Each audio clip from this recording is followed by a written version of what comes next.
Good evening. The opinions and statements voiced by our guests do not necessarily reflect the opinions of this network. Enjoy the shows. You are listening to WBHM Digital Broadcasting, Birmingham, Alabama.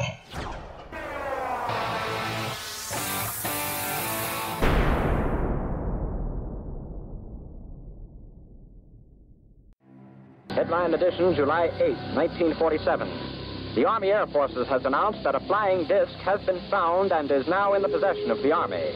Army officers say the missile, found sometime last week, has been inspected at Roswell, New Mexico, and sent to Wright Field, Ohio, for further inspection. Now, historic films made in the spring of 1948 and just released show Eniwetok preparing for heavily guarded and still largely secret tests of new atomic weapons. The test's purpose is to measure atomic effects on thousands of different materials, 30,000 tons of them, not, as at Bikini, to prove military effectiveness.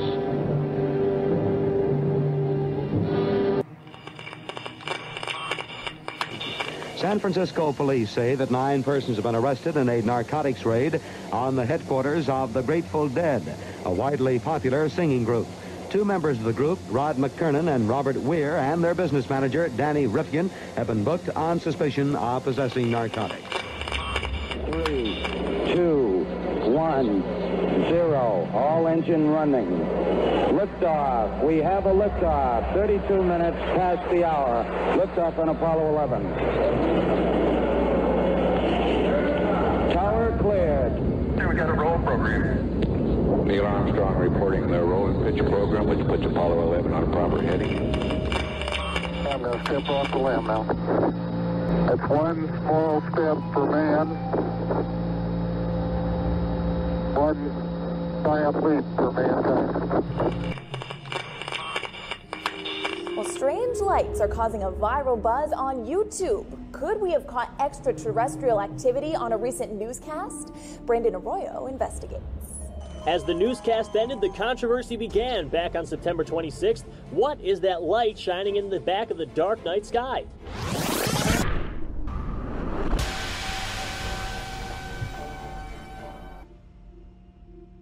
With coverage reaching all the way back to 1948, for over 70 years, Fate magazine has brought you reports of the strange and unknown, all of them true.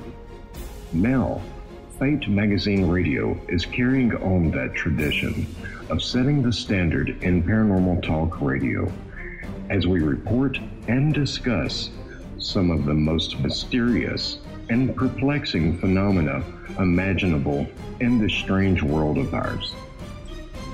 Now, here is your host of Fate Magazine Radio, Kat Hobson.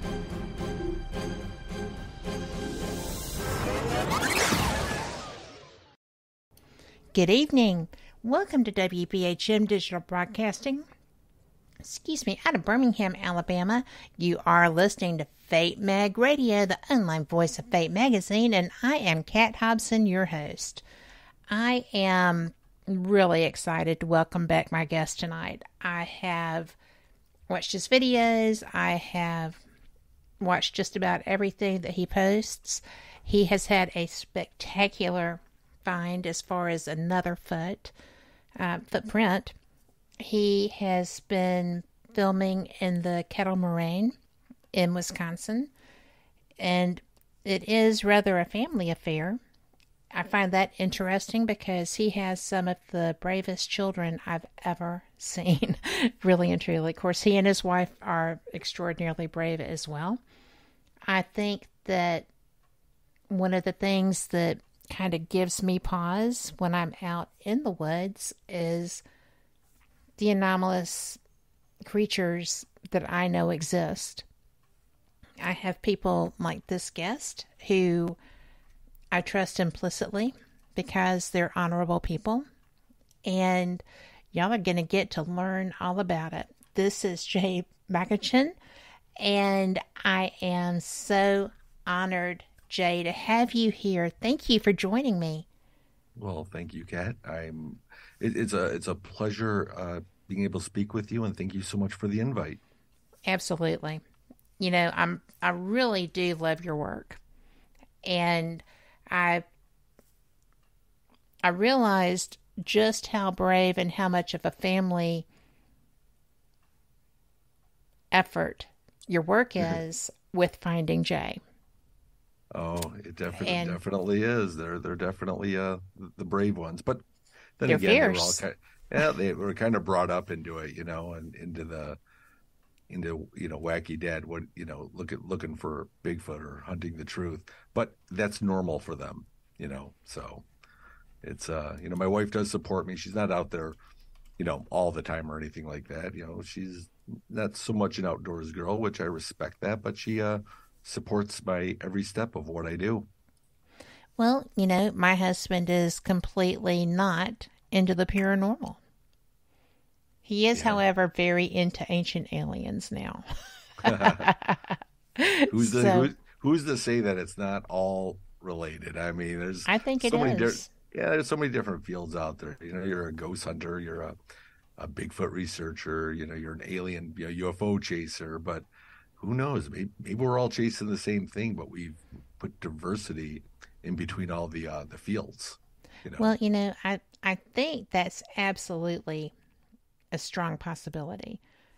I was lucky enough to cover as media the first two alien cons, and I I was amazed, truly amazed, because while I was a researcher in that field, I was not someone who was out every night you know, looking for UFOs. I'm out every night because I love the stars.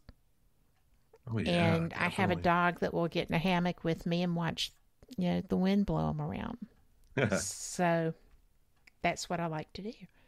Yeah. But when when I started watching your work and other people that do what you do too fascinate me. There's a vast array of researchers, and I know several, and most of the other people I know were featured in your films as well. I I just love that y'all aren't trying to one up each other. You're all fascinated. Yeah, well, it takes one of the things that really hurts, I believe, every field is pride, Hmm. and it is human nature, and you're right. The thing is, I, for as long as I've been into this field, because remember, I was actually investigating ghosts from like Yes. 2007 to before I kind of started looking into the cryptids until like 2013. And it always seemed like every group or every investigator was trying to one up one. And, that doesn't go away, not even in the Bigfoot realm. A lot of people would say, Jay, are you a squatcher, a Bigfoot hunter, a Bigfoot researcher? No, I say I am a truth seeking Hmm. investigator for whatever it is. And right now, Bigfoot cryptid really does, spark my interest and my passion because that's the one thing that the ghost field never gave me was answers. I mean, we would catch some EVPs or, experience something paranormal, but that's as far as it went. And the answer was always, it's a ghost. So to me, I'm like, okay, so what kind of ghost? Like Patrick Swayze ghost, from Ghost, or Casper the ghost? And if that's the case, if it's all, 100% ghosts, then it's really no longer paranormal. It's normal, right? Because we all know that's what it is. Anyway, that's just the way I think, and I like to think outside the box when it came to that. But Well, and outside.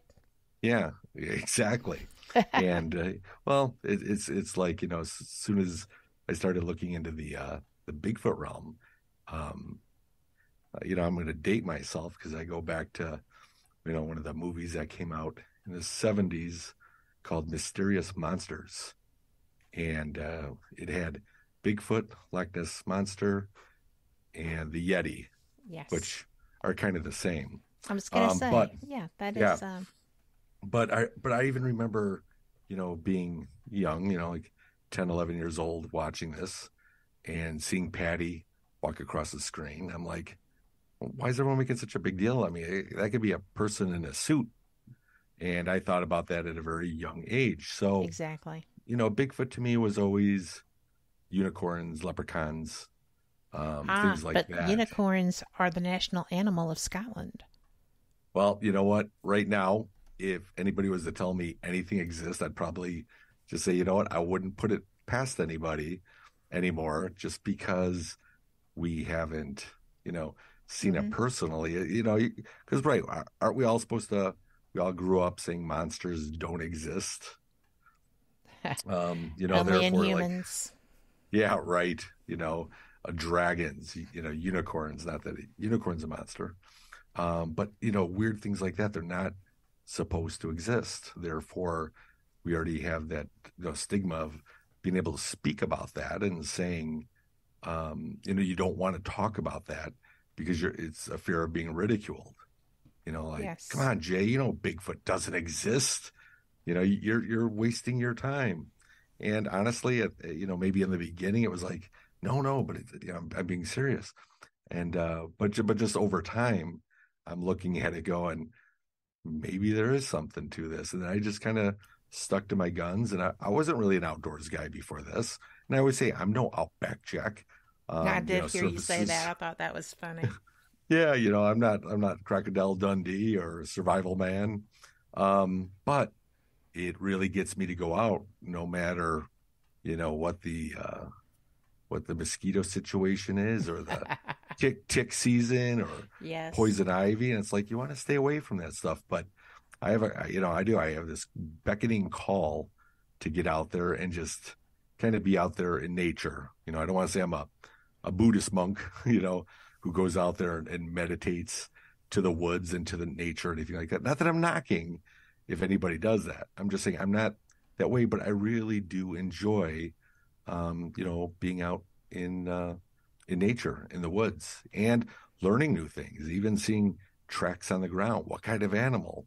And that's kind of what I was teaching both my kids when they were young. And they shared some of that. Yeah, they did. I mean, that's so cool.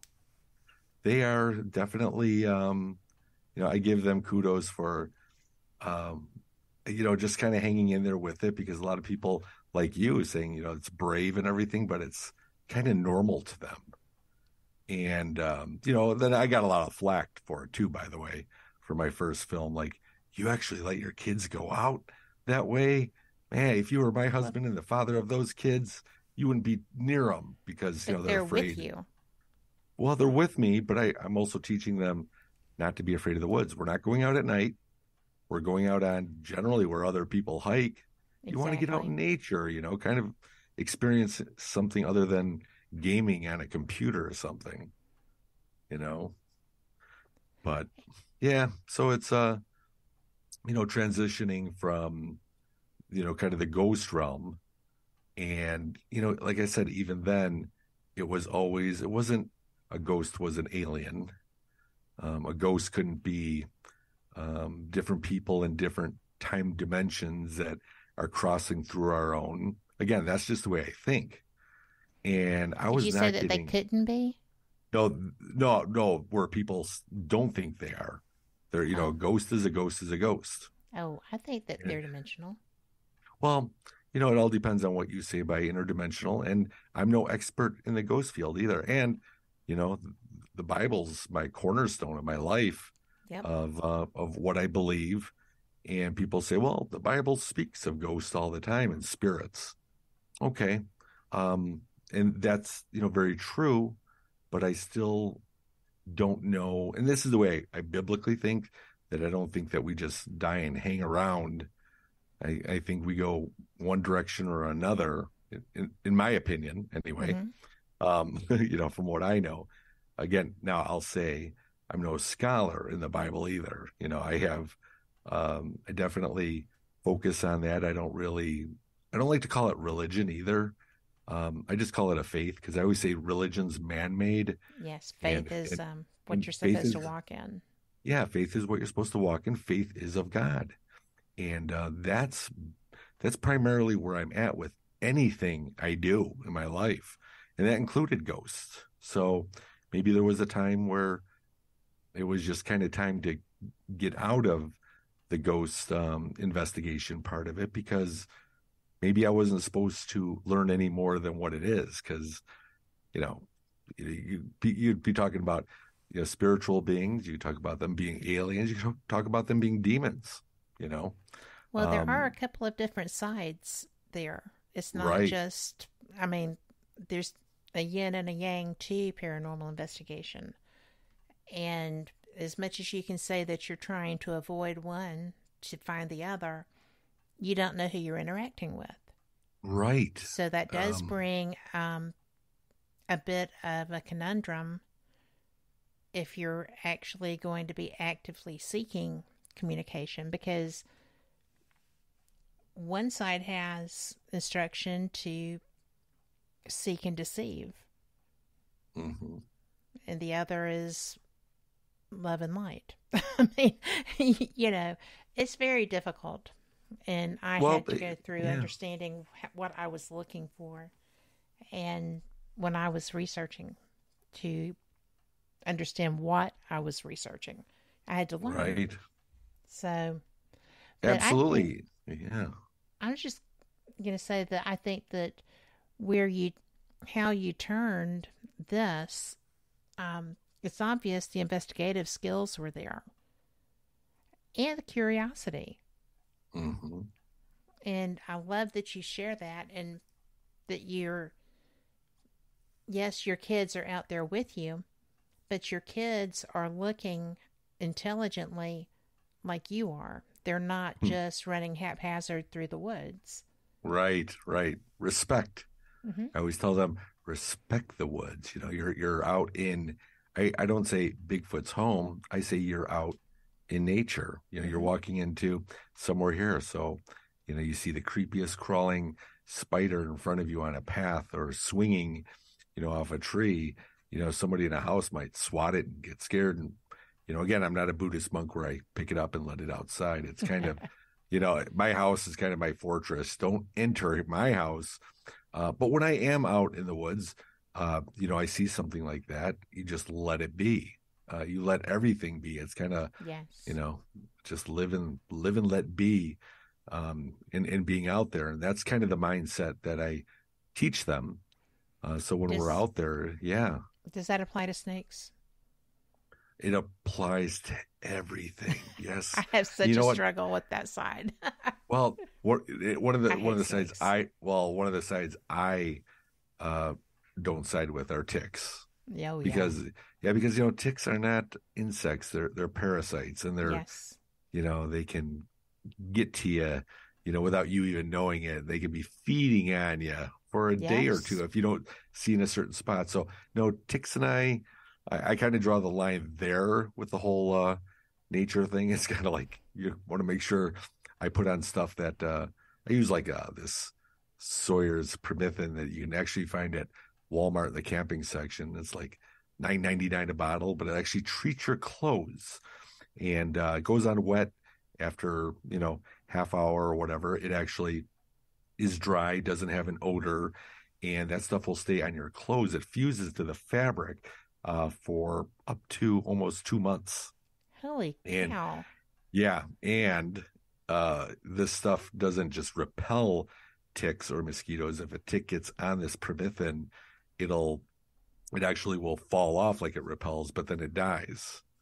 So here I am talking about having respect, for the woods, but I draw the line with ticks. My mother-in-law died from Rocky Mountain spotted fever.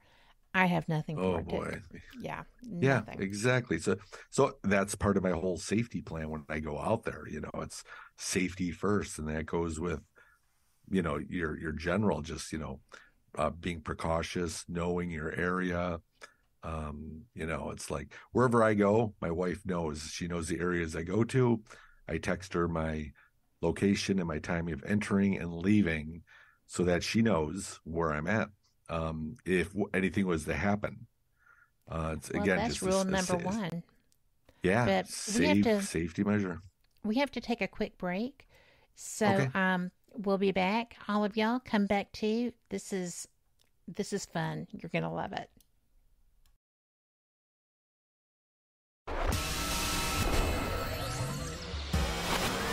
You are listening to WBHM Digital Broadcasting, Birmingham, Alabama.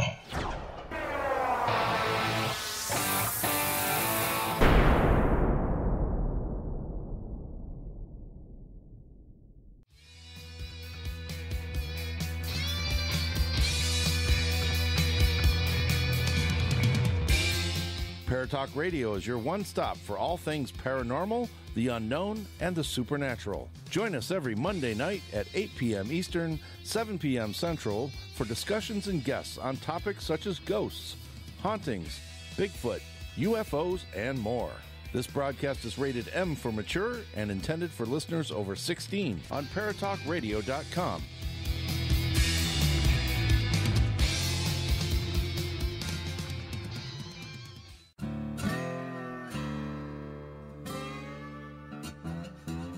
Oh, come on. I'm Southern, but... Nope. That'll do. Hello. I am Kat Hobson, host of Paranormal Experience here on WBHM Digital Broadcasting out of Birmingham, Alabama. I enjoy having guests from all areas of the paranormal, from ghosts to ufology to cryptids and beyond. You'll find some of the best researchers in their fields bringing you some great information. Join me on Wednesday nights from 8 to 10 p. Eastern here on WBHM Digital Broadcasting. Since 1948, Fate magazine has brought you reports of the strange and unknown, all of them true. Fate Radio is carrying on that tradition, bringing you the unusual, macabre, strange, and bizarre. Join host Kat Hobson Sunday nights from 8 to 10 p.m. Eastern on WBHM Digital Broadcasting.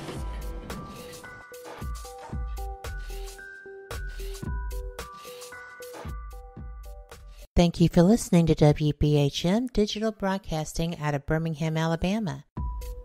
Since 1948, Fate magazine has brought you reports of the strange and unknown, all of them true. Fate Radio is carrying on that tradition, bringing you the unusual, macabre, strange, and bizarre. Join host Kat Hobson Sunday nights from 8 to 10 p.m. Eastern on WBHM Digital Broadcasting.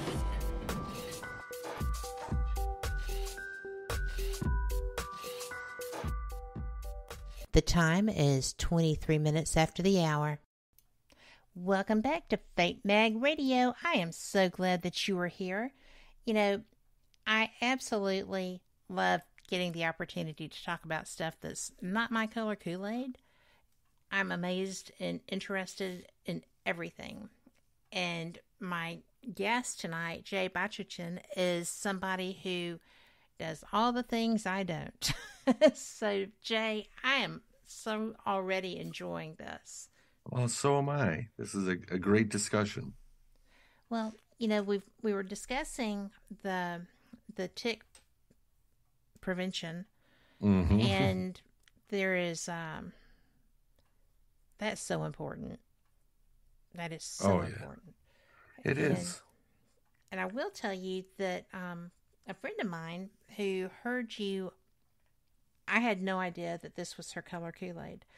But when I had you on the first time, I got a message from someone that I know from my Parrot Head activities who lives in your area.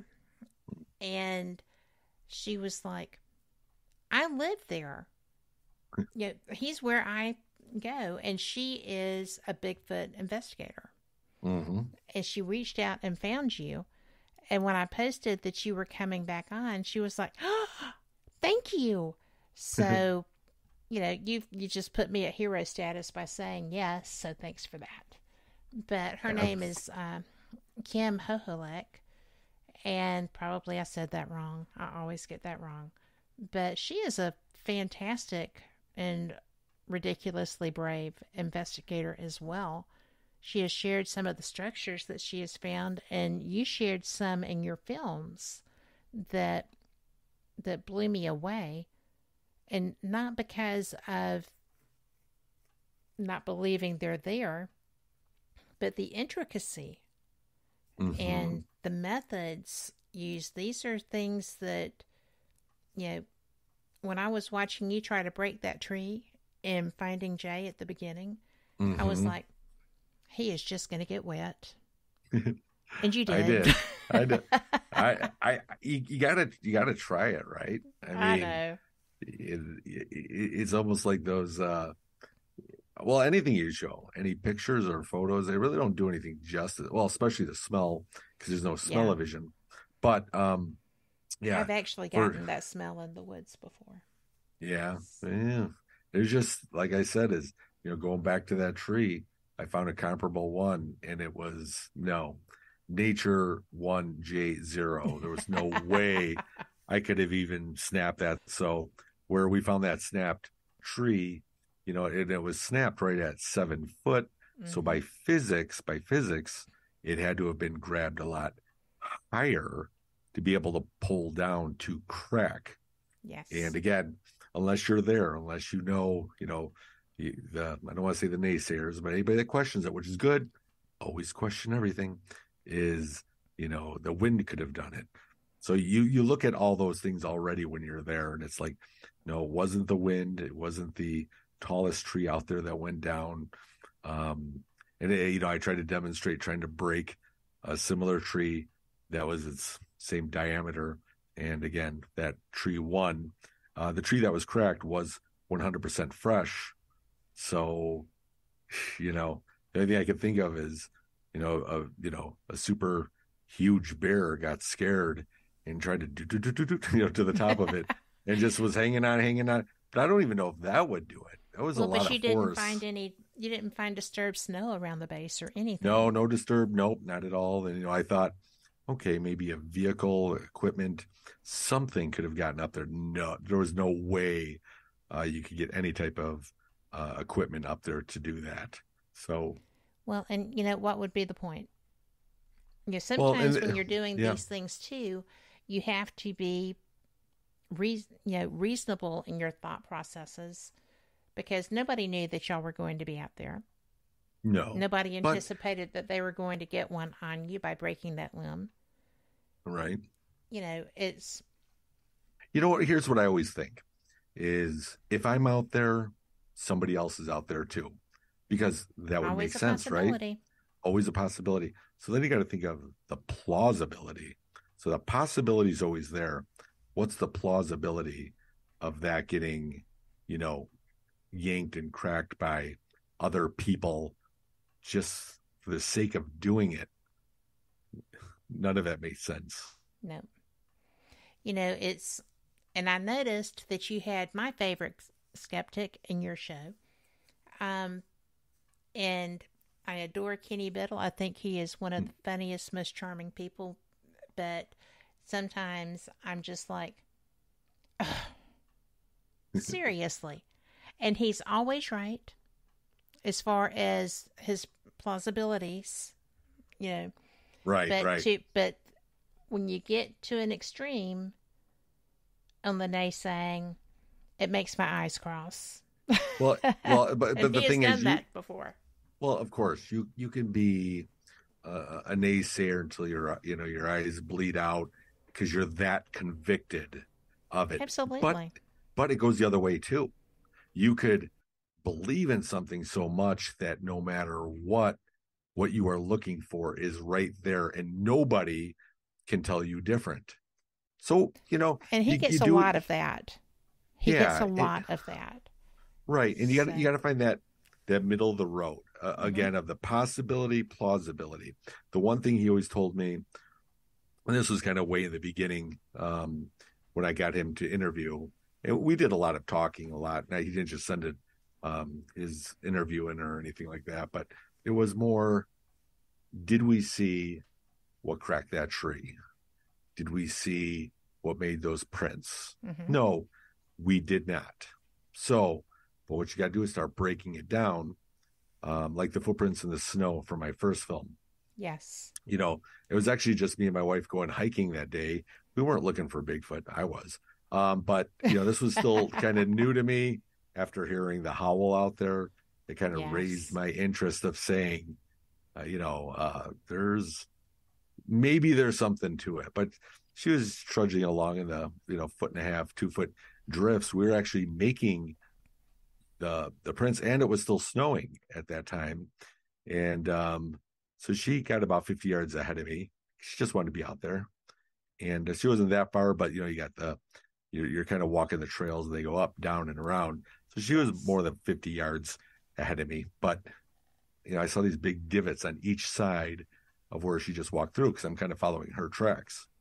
And that's when I found, these 17.5 by 6-inch prints in the snow. And this time I was lucky. It wasn't just one, it was 12 that I ended up following. But remember, this is me in the beginning, where I'm still questioning this, because I'm not about proving if Bigfoot's real, or if ghosts are real, or if Dogman's real. I'm out there hunting the truth. I want to know for myself. I don't want to just speculate it, and, finding these prints just really perplexed me, because they were so big. They were 53-inch strides. And the other thing is, that's astounding in itself. Well, it is. And they were all flat. So, when you're walking through the drifts of snow, it's like following a snail. Like, I could see right where my wife was, because, your gait in the snow is just kind of pushing one to the other, you know what I mean? You're not creating big footprints as you're walking in the snow. You're leaving like a trail mark. And these were flat, 53 inches apart, with no drag. So meaning anything that would be able to put its foot down, the next foot lifted up, is just kind of a flat, boom, 53. And it was a tightrope gait, which I thought was odd. That is and odd.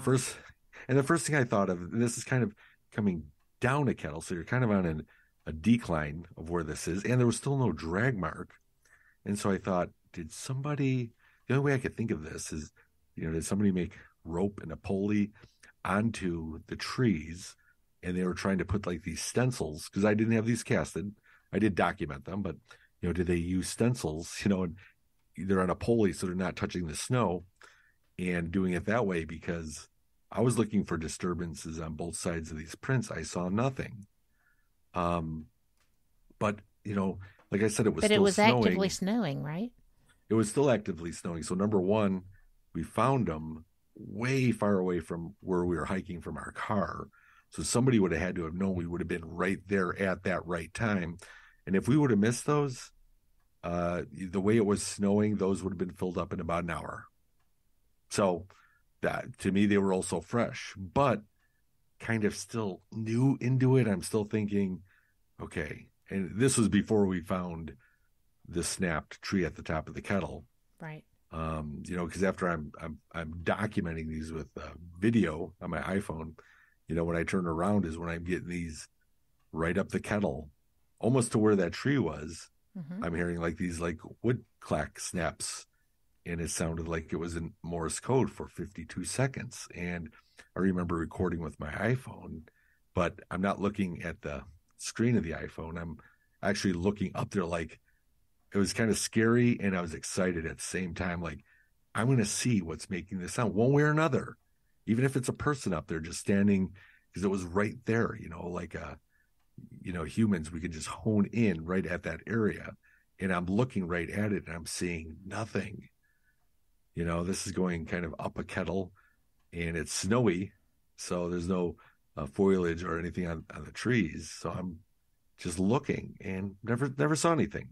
So again, going back to Mr. Kenny Biddle, you would say, well, you didn't know what was snapping at, clacking at that. He's right. He's got a point. I didn't see what left the prints. I didn't see what snapped the tree.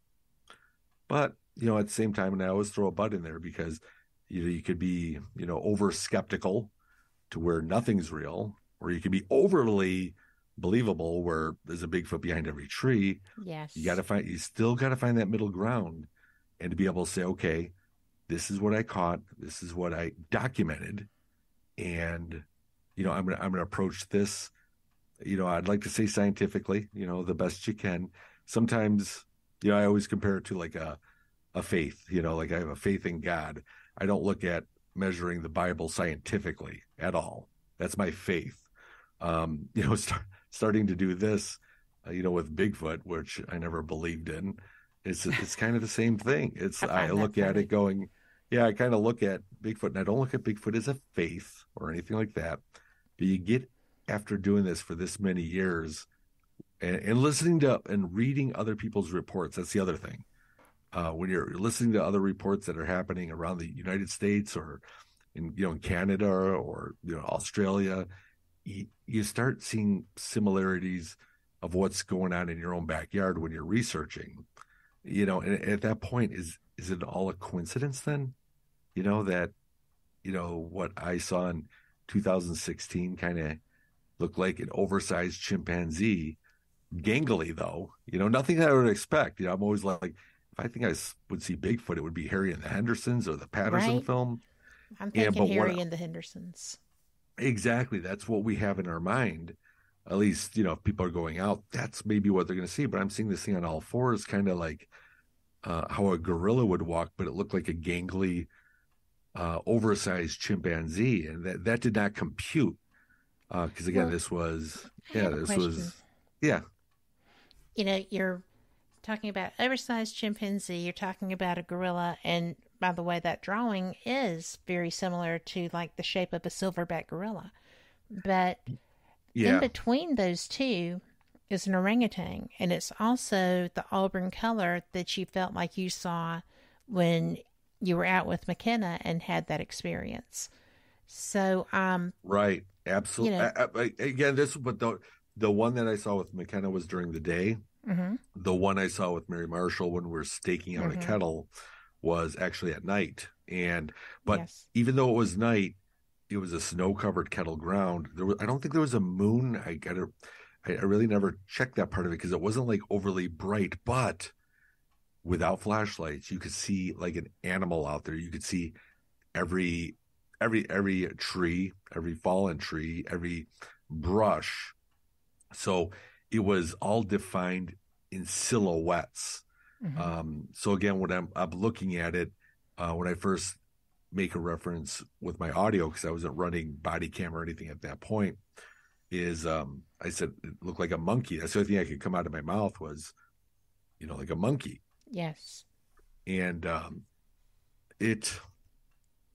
when I was looking at it, it just resembled, and very much because it had long arms. And it was kind of sitting back on its haunches. Now, when I did that drawing, because I couldn't really see more than a silhouette, and people, would say, well, that could be pareidolia. It could have been fallen tricks or sticks or things like that. But here's the odd thing about that one encounter is that when I was looking at it, it moved behind a tree. But so what's the big thing about that? Is it looked like it was on a cart with wheels and somebody was pulling a statue.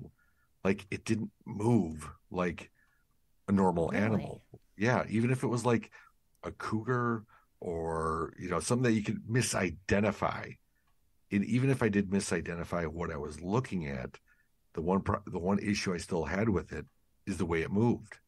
It did not show any type of, if you were looking at a cougar or panther or anything like that, kind of walking, you'd be able to tell movements up and down, or this would be like, I always think, if I'm trying to let people understand it, think of like, the Buddha statues, and you sat it on a cart and you pulled it. I want people to understand that it looked like a statue of what I was looking at, not like a, Buddha statue. I'm just saying but just that like it didn't look like it was mobile. It was being mobilized. Yeah, exactly. So if it was going on its knuckles, it could have been pulling itself. Well, maybe. I mean, again, that's the one thing I don't speculate. What I do is I lay out the facts. I lay out what I experienced or what I experienced, and I don't embellish what that is. But it's an interesting concept of, because obviously there wasn't a wagon out there, right? No. And it was actually going down a 300-foot kettle. The best guess is about 200 yards away. So it was actually on a decline from where we were at. So no, that wasn't there.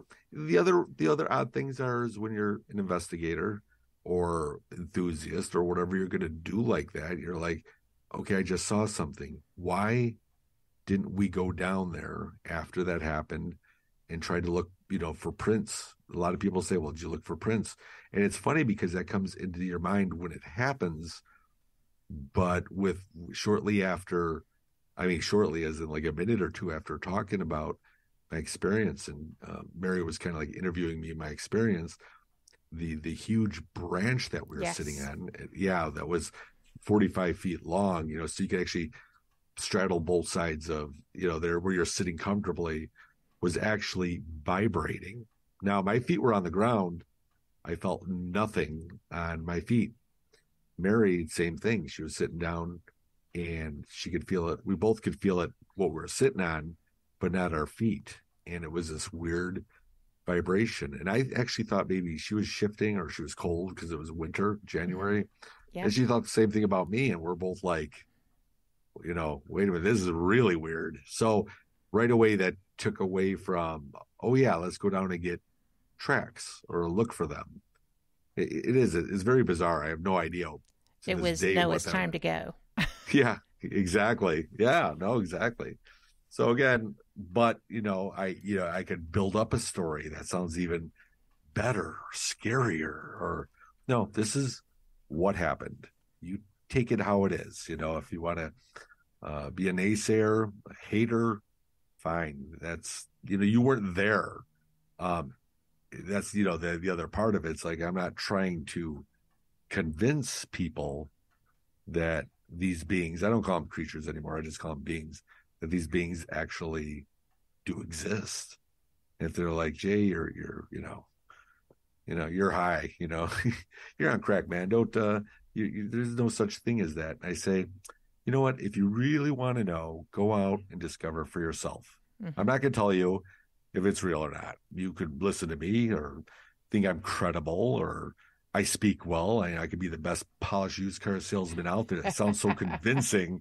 But at the same time, I encourage people to go out and seek their own truth. That's it. That's the only way you're going to know. Question everything, seek it. Yep. Well, we have to take another break. And alrighty. Sometimes I get tickled and I'm like, I'm so tired of breaks, but they help. So we will be right back and y'all come back. You're listening to WBHM Digital Broadcasting, the best in paranormal talk, only on Paranormal Experience Radio, broadcasting live out of Birmingham, Alabama.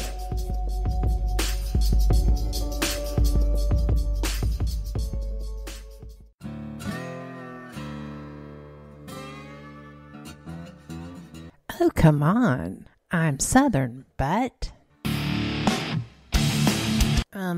Nope. That'll do. Hello. I am Kat Hobson, host of Paranormal Experience here on WBHM Digital Broadcasting out of Birmingham, Alabama. I enjoy having guests from all areas of the paranormal, from ghosts to ufology to cryptids and beyond. You'll find some of the best researchers in their fields bringing you some great information. Join me on Wednesday nights from 8 to 10 p. Eastern here on WBHM Digital Broadcasting. Since 1948, Fate magazine has brought you reports of the strange and unknown, all of them true.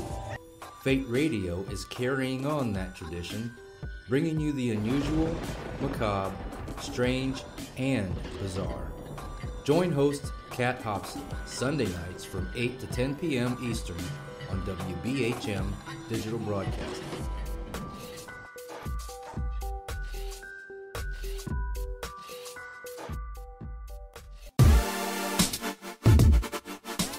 You're listening to WBHM WBHM Digital Broadcasting, the best in paranormal talk, only on Paranormal Experienced Radio, broadcasting live out of Birmingham, Alabama.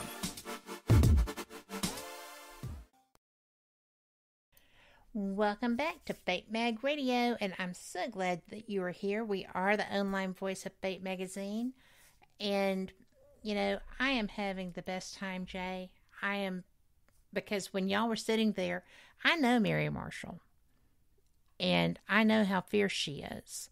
So when she's sitting there with a look of concern on her face, like, I thought you were shivering. Well, no, I thought you were. Time to go.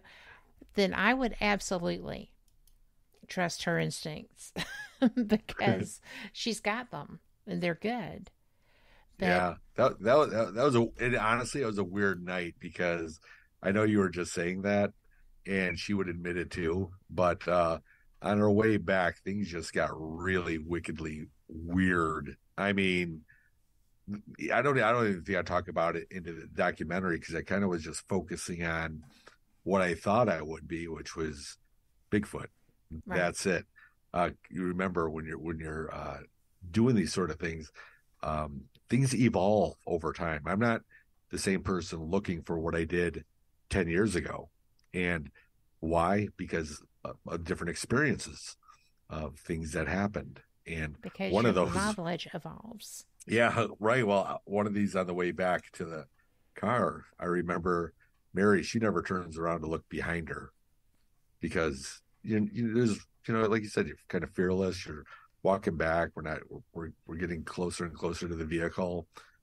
And I kept seeing her turn around, kind of like something was up. And when we finally got to the car to load, I open up the back hatch and you start taking off, but your audio, whatever you're carrying, backpack and everything. Again, this is winter, so it's like taking everything. Then I go back to my side of the car, throw a few things there, then my keys or whatever.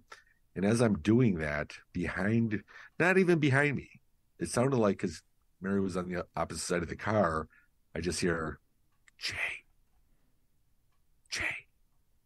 and I'm like, okay, maybe there's somebody else out here, like, okay, don't over alert. So I quickly walk around the back of the car to her side and she's putting stuff away on her side. And I'm like, what? And she's looking at me. She's like, what? She's like, what? Like, you just called me. And she goes, I didn't call you. Get the heck out. Yeah. And I'm like, stop, really, what's up? She's like, she didn't say a word. And I'm like, you just called me over here. Like there was something up. She's like, no.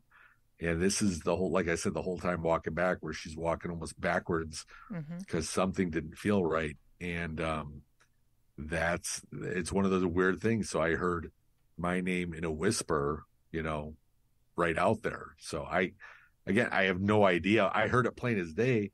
Nobody's going to tell me I didn't hear it. This was, or maybe people could say, well, maybe you heard something different, but number one, there was nobody else out there. Number two, for sure, it wasn't Mary, I can tell you. So I heard something. It was just very, very odd. And it's interesting because not only is she a brilliant researcher and educator, but she is also psychic and, or she has abilities, and she is very in tune with energy. And I would say that I don't even think she even. Go ahead. I was just going to say, if I were with her and she was concerned, I would be picking my step up. We left. Yeah. But because I find that, because I know her, I find that to be even more interesting. Yeah. And I knew her before she was actually, or at least I don't want to say opened up about that, because she really didn't back then. But I think she's always had that, no matter where she's been. She has. Yeah. So no, definitely, it's just something that very, very in tune with things going out there. Then again, there's a lot of people that I go out with that you wonder if they're kind of in the same boat, because you get those feelings and they're so hard to explain when you're saying you feel that somebody is watching you. And maybe it's not like Michael Myers standing out there waiting to attack, that type of watching. But sometimes you feel like you're in a movie, like you're on display. And well, I'm like, primal. okay, well, yeah, well, a lot of times people say, well, Jay, you're always documenting everything out there, so obviously you're going to feel like you're being watched. I'm like, no, it's weird. It's almost like you're part of this TV program that somebody's watching. And believe me, I'm not that high on myself to think I'm on a TV show, where people are watching. I know what you mean. It's like you're the entertainment. Right. I get that in paranormal investigations sometimes. Yep. See, so are they all different, or do they have a lot of similarities? Well, I think that they're different, but they're similar, because I think that in your case, I think that Bigfoot is a great survivor. It's a species. If they're there, they have survived for millennia, and they are very adept. World champion hide and seek player. Yep. So they are fully aware of their environment, I feel. And we have had a lot of that trained out of us, because we have very comfortable ways of living now. And unless you have not had that at some point in your life, you don't really have the skills that are going to ratchet up that self-preservation. You get comfortable. And 100%. Yep. When it shows up, it's just like, oh, I need to pay attention to this. And I've seen people that had that experience for the first time. That they felt that unease in a location or something. Right. And, I find that interesting when people, they know what it is. They know that fear, but it's a fear almost if it's their first time, as opposed to a discomfort. Right. It's primal to me, like you're saying. It's, when you're out there, sometimes some of the people I'm out with do not even mention those feelings, unless, of course, I ask. Right. And I never want to, put subliminal things in people's heads when they're out there. Let me know when you feel watched, right when you step out there, because they're going to be watching you. So so already it's in their head. I like to let it come out, let that happen naturally. But I never like to push that and just kind of let it happen naturally. Well, if people are already going to be tense if they feel like they are coming into an environment that the interaction is a strong possibility.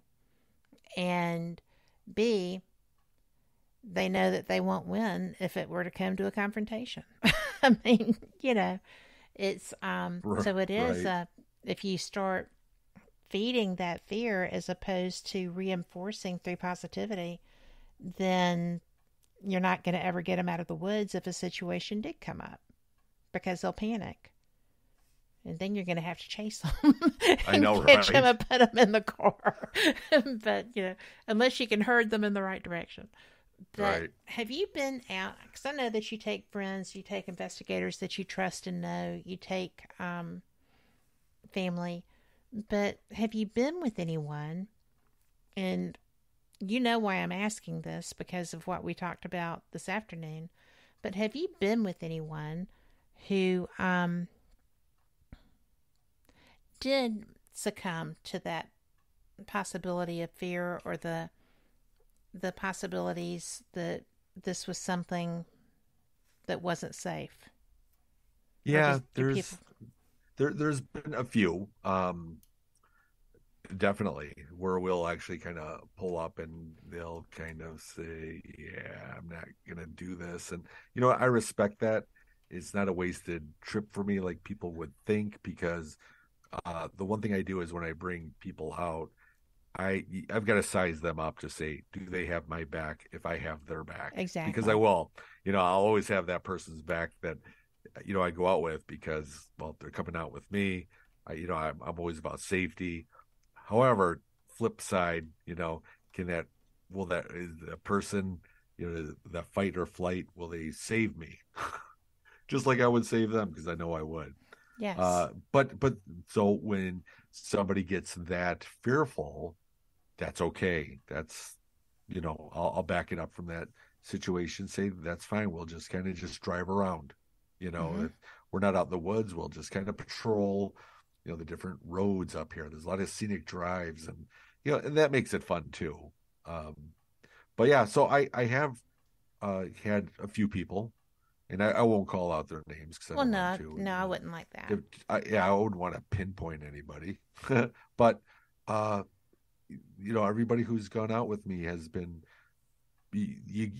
They'll still come out very brave when we first start, but there'll be certain situations where they will kind of get panicky at that point, and that's kind of where I have to kind of calm the situation down a little bit. It's not like hysterics or anything like that, but it's just kind of focusing, because that's our primal fear of the unknown, the dark, what's out here. I mean, if it isn't Bigfoot or Dogman, is there a cougar stalking us? Are there a pack of coyotes, on the hunt?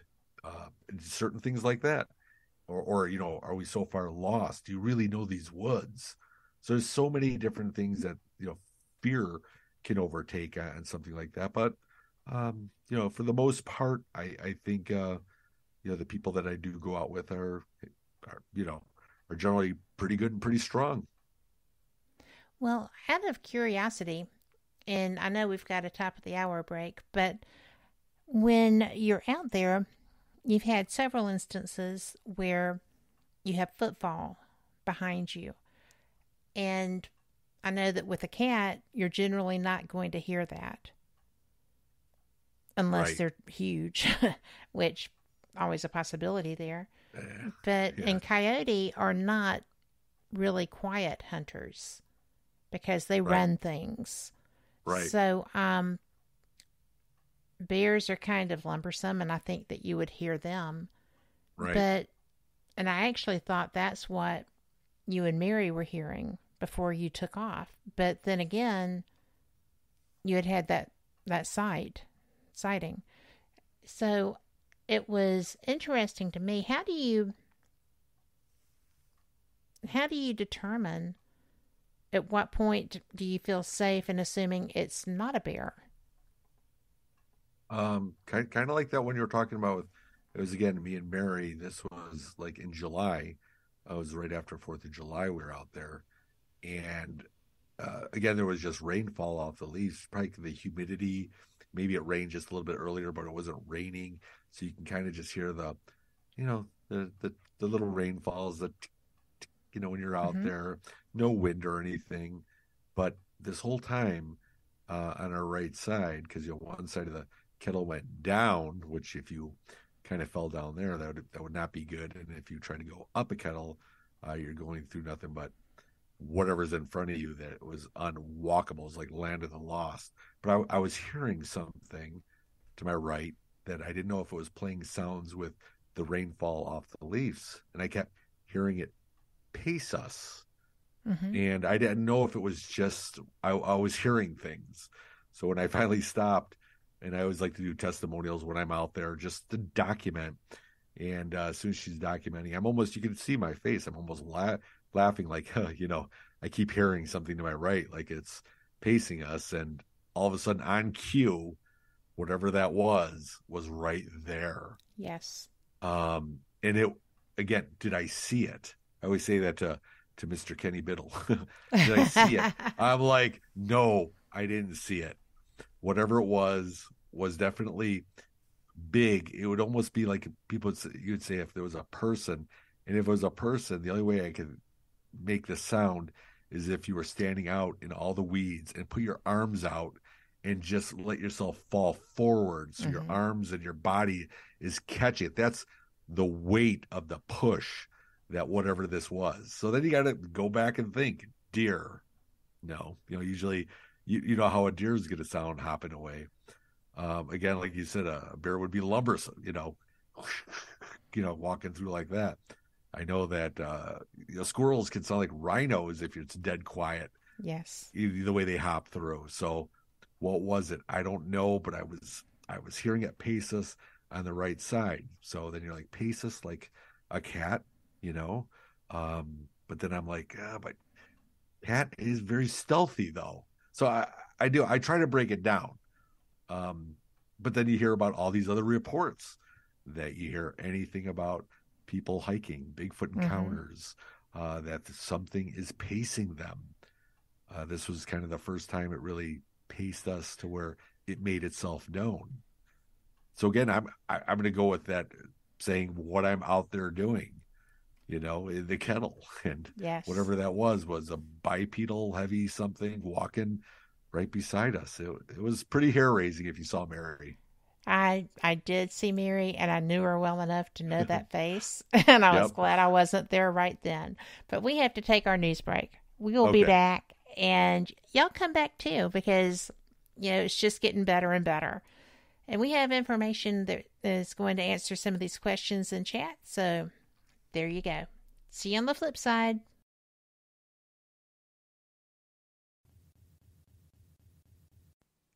Live from NPR News in Washington, I'm Janine Herbst. President Biden and House Speaker Kevin McCarthy are scheduled to meet on Wednesday, McCarthy's first sit-down meeting with the president since he was elected speaker. And he says he's looking forward to discussing a reasonable and responsible way to lift the debt ceiling. On CBS's Face the Nation this morning, McCarthy said cuts to Social Security and Medicare will be off the table. If you read our commitment to America, all we talk about is strengthening Medicare and Social Security. So, and I know the president says he doesn't even want to look at it, but we've got to make sure we strengthen those. That even though some of the more extreme members of his party have called for discussions on changes to both of the entitlement programs. And McCarthy says he wants to address spending cuts along with raising the debt limit, but the White House says it has ruled out pairing those two together as the government tries to avoid potentially devastating financial default. This as Treasury Secretary Janet Yellen says her department is taking extraordinary measures to keep the government going. Secretary of State Antony Blinken is in Egypt for the first stop in a 3-day Mideast tour. NPR's Aya Batrawi has more. Blinken's visit kicked off with a meeting at the American University in Cairo with young Egyptians.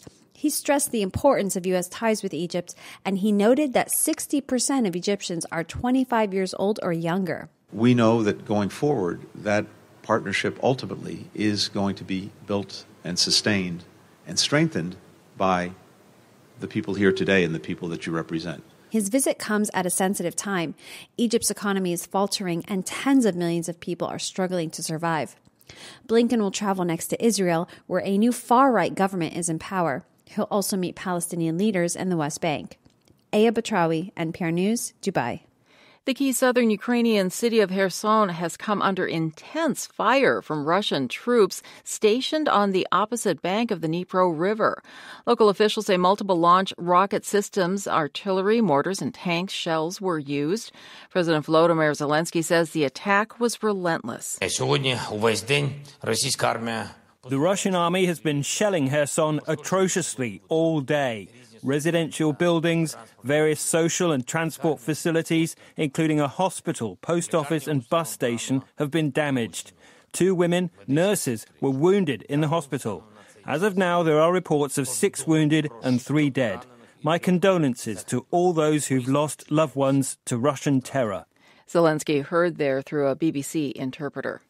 The Philadelphia Eagles beat the 49ers today 31-7 in the NFC Championship game, which means they head to the Super Bowl February 12th in Arizona to take on the winner of the match between the Kansas City Chiefs and the Cincinnati Bengals. You're listening to NPR News. In Pakistan, a bus accident in the southern part of the country has left at least 40 people dead. Police say it happened after the bus, which was speeding, crashed into a pillar on a bridge and fell off and then caught fire. 4 survivors were taken to a hospital for treatment. Traffic accidents in Pakistan generally happen due to rule violations resulting in the death of thousands of people every year. California's first-in-the-nation state reparations task force met in San Diego this weekend. The 9-member body is designing a plan to possibly compensate some Black residents for the impact of anti-Black policies. From member station KQED, Lakshmi Sarah has more. California's reparations task force has about 5 months left to make recommendations to the state legislature. The panel is tackling 2 issues. What should reparations look like and who should get them? They've already decided reparations will be lineage-based. Now they're working to refine some additional questions like residency.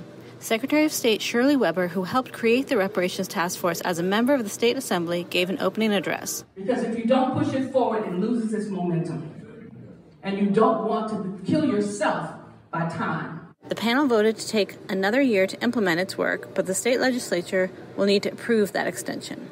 For NPR News, I'm Lakshmi Sarah. U.S. futures contracts are trading lower at this hour.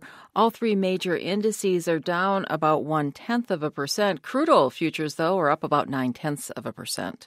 I'm Janine Herbst, and you're listening to NPR News from Washington. On the podcast, Rough Translation, a young doctor gets a request from Ukraine. They're urgently looking for abortion pills. But delivering the pills means skirting the law. We weren't really sure who to trust. A wartime mission in a legal gray zone. That's on the NPR podcast, Rough Translation. Welcome back to WBHM Digital Broadcasting out of Birmingham, Alabama. The time is 5 minutes after the hour. Welcome back to the second hour of Fate Mag Radio, the online voice of Fate Magazine. I am Kat Hobson, your host, and I am hoping that you are loving this show as much as I am. My guest is Jay Bachochin, and we are having a fantastic discussion about his experiences up in the Kettle Moraine. And right. It's not my area. I just had a brain poot. Yeah, that's okay. That's okay. But, you know, Jay, I am loving what you do. I've seen both Finding Jay. I went back and rewatched it so that I would be refreshed, and then of course, Beyond the Cattle, Finding J2, which was just fantastic. And we have a question for you in chat if you're up for it. I am. In your videos, you discuss the methods used that you call leapfrog. Yes. And sometimes that's a good thing. Sometimes that makes people have intense moments. But can you describe what that actually is? Yeah, it's, when you're going out, I like to hike with 3 people, 4 max. Sometimes if it gets more, it's like hiking, with the Brady Bunch. Yes. No, seriously, because, then you're more involved in talking, in conversation, which is still okay, because I always say, you want to be yourself out there. You want to be human. The only way you can be human is just do what you do, laugh, yes, talk. But at the same time, you are out there observing. So what we do with Leapfrog is I do carry walkies with me, and we each have a pair or a set, depending on who's all going where and how many people. Even if it's 3 people, we'll send one person, and we always decide, it's not like drawing straws, but one person will go up about 100 yards. Sometimes I hike with Chris, and he likes to go 200, 300 yards ahead of everybody. The next person would go half that distance, and then the last person stays behind them. And the object of that is to try to, I like to say, safely isolate yourself while you're out there.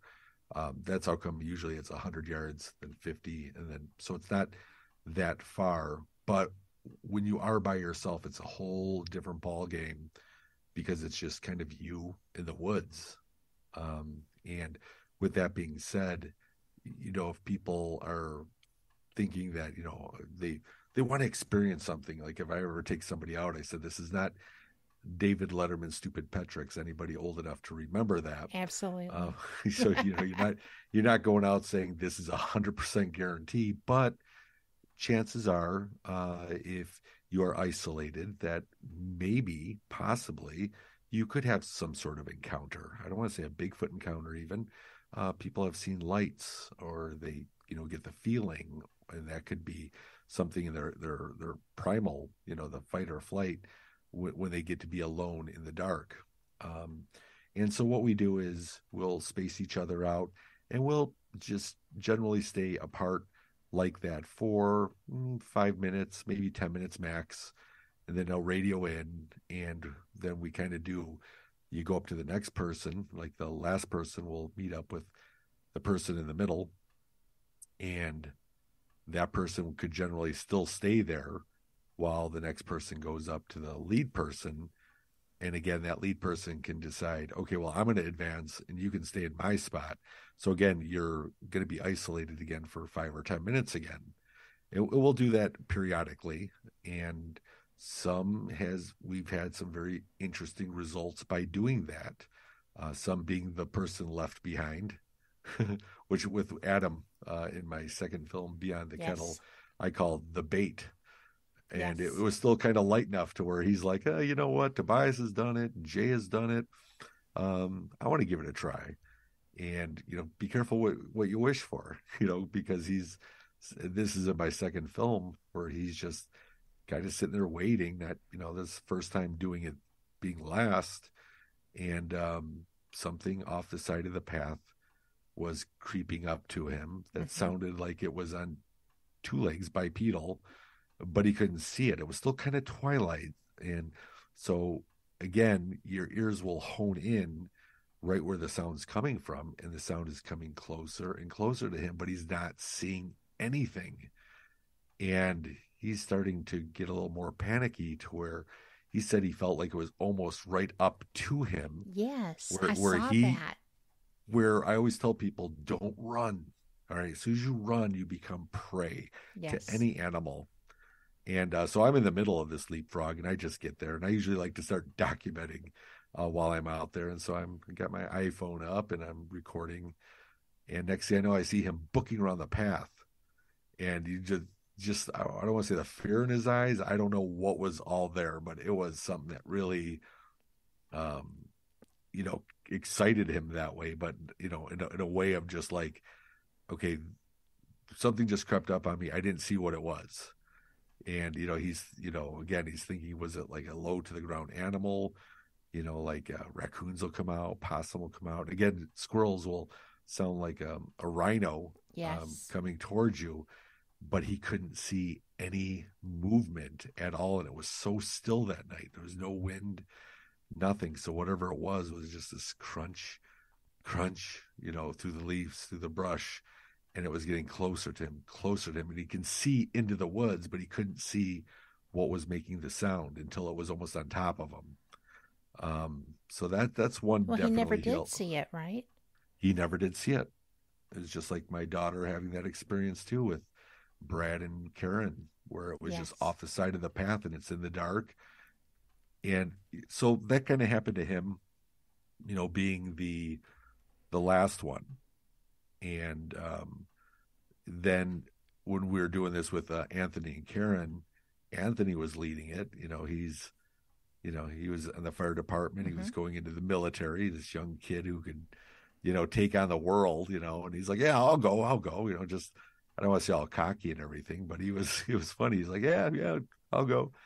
Do you need a flashlight? No, I got my phone. Bye. And he just leaves. And I'm like, right. Oh. And by the time we caught up to him, the fear on his face, he goes, the adrenaline was pushing. Again, that's in my documentary. And I do, I have it all documented, but it could happen in the middle, at the end, or the front.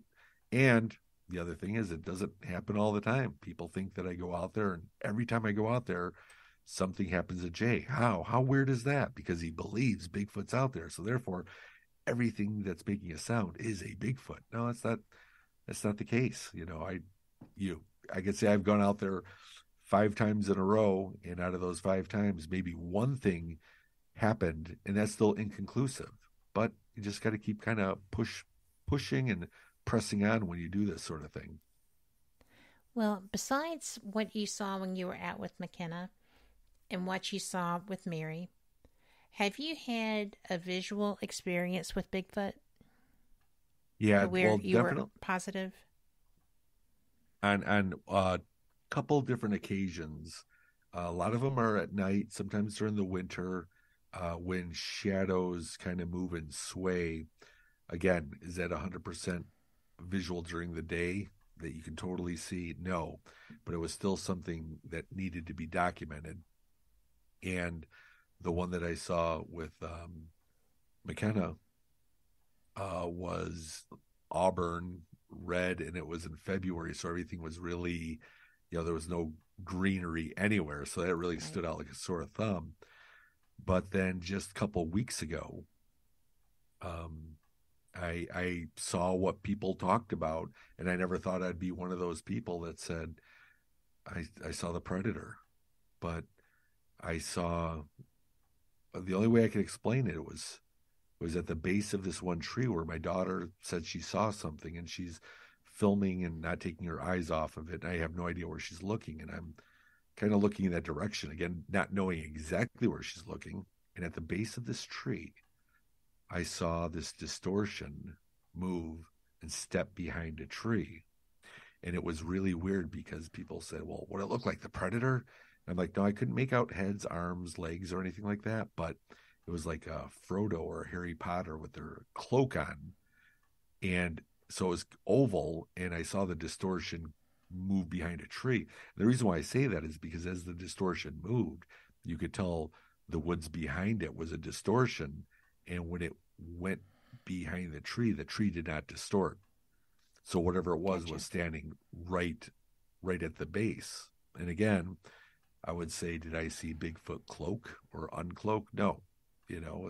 If somebody saw this in a rundown haunted house or Waverly or wherever they're investigating, they would deem that a ghost.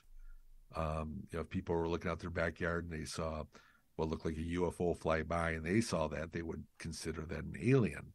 So really, I don't know what I saw, but I did see it.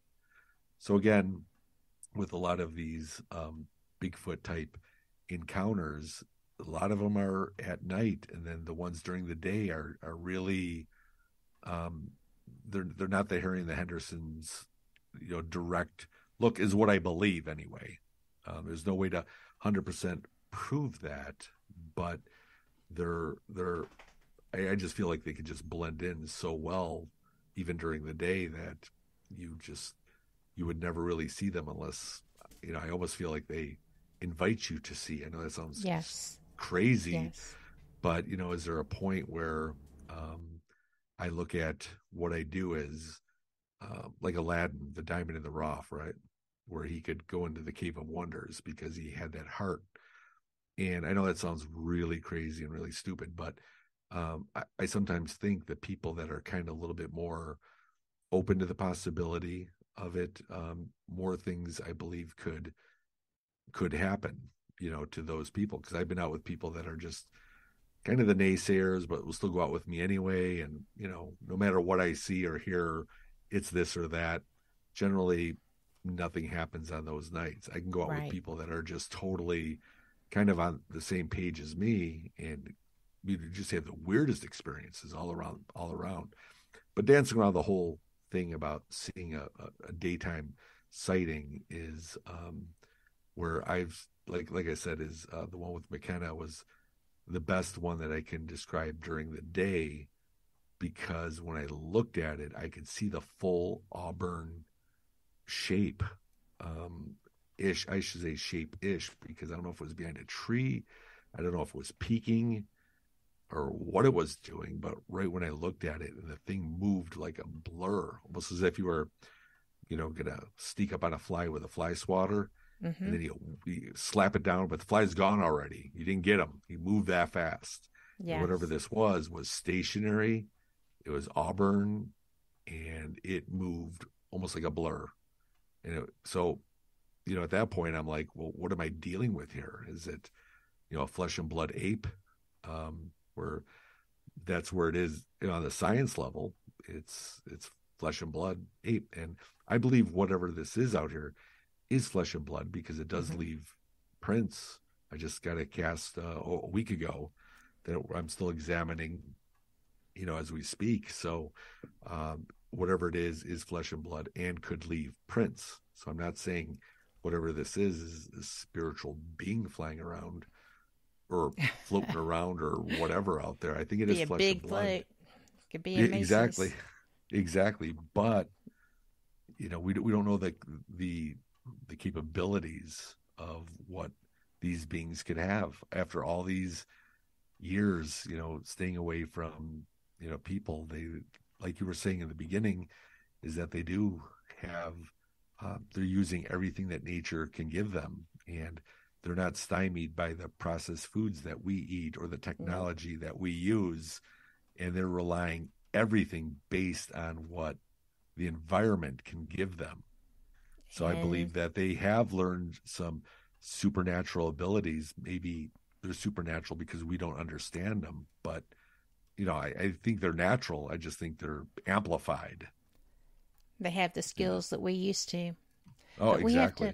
We have to take a break. We're a little late. I don't care. Okay. But we'll be right back. Y'all come back too. Warning, the following message does not necessarily reflect the views of WBHM-DB or its hosts, guests, listeners, or of any functioning adult in general. In fact, Frank should probably seek professional help. Listener discretion is advised. Hi there, Frank Lee here. I thought that I would spend a few moments telling you about the positivity from the network here. The overall message of para-unity and happiness, and how everyone here wants to get along with everyone out there, and how everything is just wonderful. Wait, Cat's not looking. Okay, I've got something to really tell you.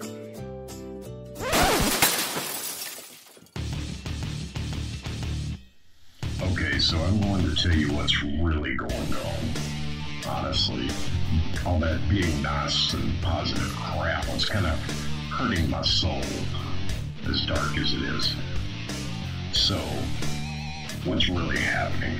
Well, you see it all the time. Everybody and their brother out there has a paranormal team because they watched a couple of episodes of Ghost Hunters or some crap like that. So they go and they spend half their mortgage payment on tools and things that light up that they don't understand. And then the next logical step, after buying matching black t-shirts and posing like 90s rappers for their Facebook page, is to, of course, have their own podcast. Well, you know what? You're not going to find that crap here. What we have here at WBHM Digital Broadcasting is the best host, the best guest, bringing you real information. All of the hosts here on this network know their stuff. They are the people who have been out there doing the work, doing actual research. And no, by research, I don't mean binge watching some kind of cheesy TV show on Netflix. I mean reading books. I mean out in the field doing the legwork. And who are they interviewing on their shows? They're bringing you the people they have learned from. They're bringing you the best in the field, covering all kinds of topics, from UFOs and aliens to Bigfoot to cryptozoology to ghosts to anything you can think of, a bit strange and unexplained. It is here, and you're going to get the best information here. So stay tuned to WBHM Digital Broadcasting.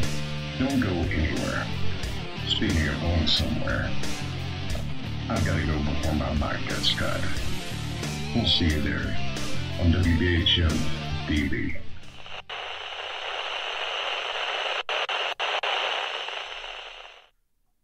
Welcome back to Fate Mag Radio. I'm so glad you're here, and we are just going to move right on because there's so much.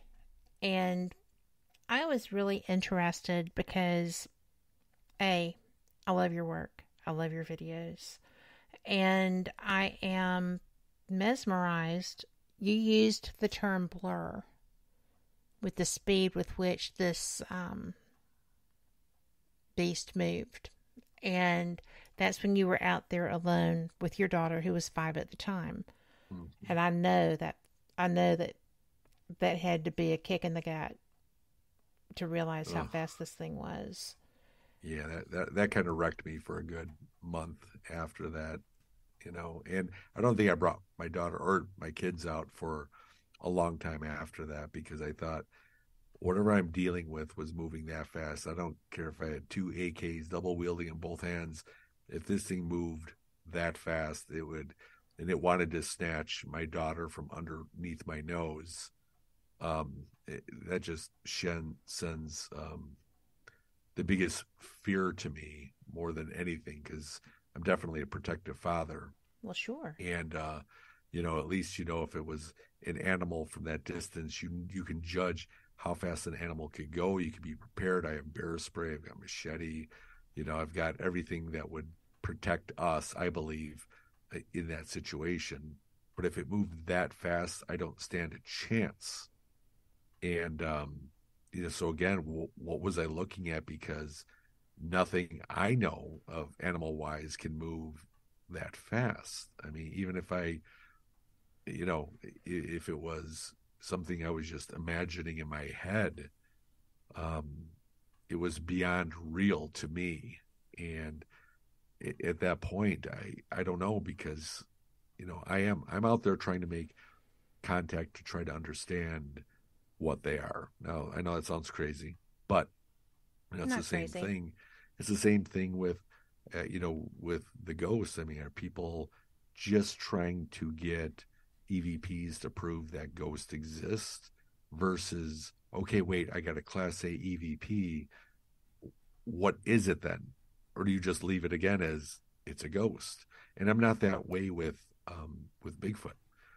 Or whatever is out there. Again, going back to ghosts, you can go investigate one place for 6 to 8 hours. You can be there, and then what? Do you go back the next day or the next week, and do you keep doing that week after week after week after week after week for years to be able to check all your data against what you caught?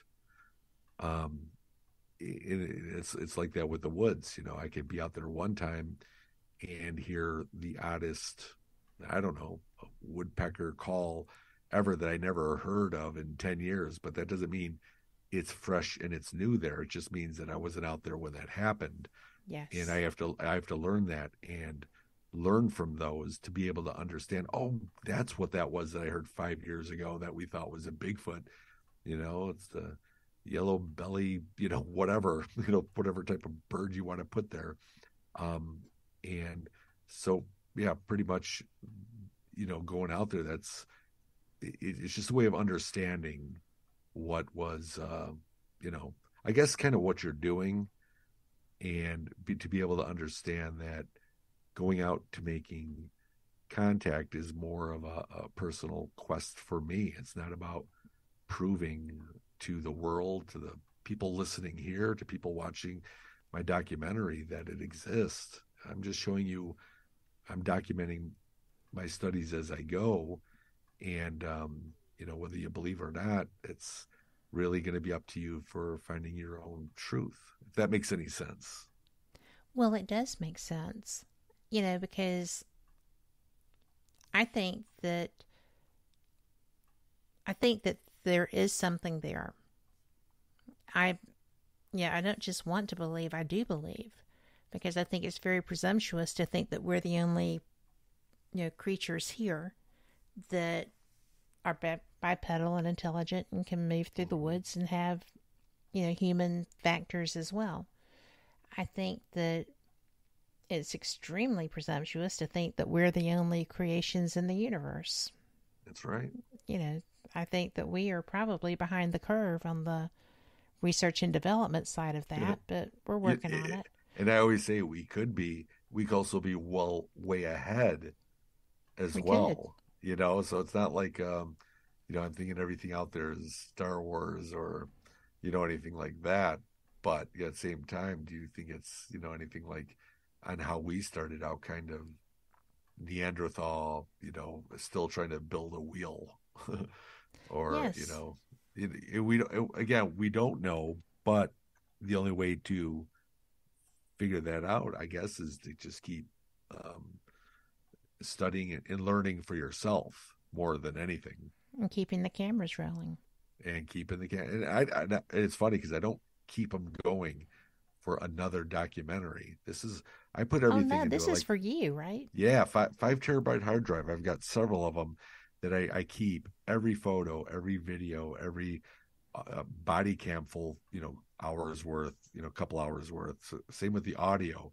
So realistically, if you wanted to make a biography of me after I go, you just take all that and learn everything I do Yes. out there.